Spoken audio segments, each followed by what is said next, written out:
Hello friends, today we're going to talk about heparin with main focus towards its mechanism of action. Heparin is a cofactor for activation of antithrombin that inhibits thrombin as well as factor Xa. Heparin is clinically used in case of intermediate anticoagulation for pulmonary embolism, in acute coronary syndrome, myocardial infarction, deep vein thrombosis, and its clinical action is usually followed with APTT measurement.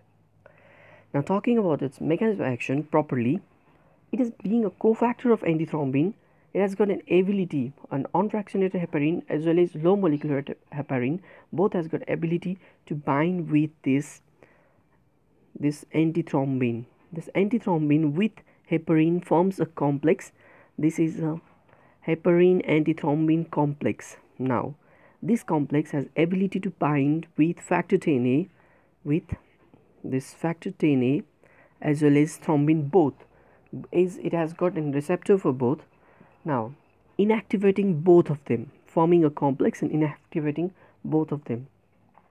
And if you remember the coagulation cascade, both thrombin as well as factor Xa has got an important role in a common pathway of intrinsic as well as extrinsic pathway, continues downward is common pathway, and both are a part of common pathway, so it actually inhibits the coagulation.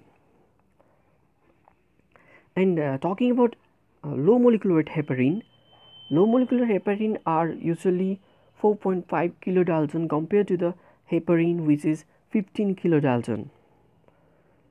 This one's 15 kilodalton and low molecular heparin is 4.5 kilodalton. Okay, so low molecular heparin has also pretty similar mechanism of action as compared to unfractinated heparin, binding to antithrombin which binds with factor Xa. It has got, now low molecular heparin has got a more affinity towards the factor Xa and less affinity towards antithrombin, but ultimately inhibiting the coagulation, is factor Xa being an integral part of the common pathway. Now, there are a lot of advantages of low molecular heparin over unfractinated heparin. Now, low molecular heparin, actually this slide all means that the advantage of low molecular heparin over unfractinated heparin.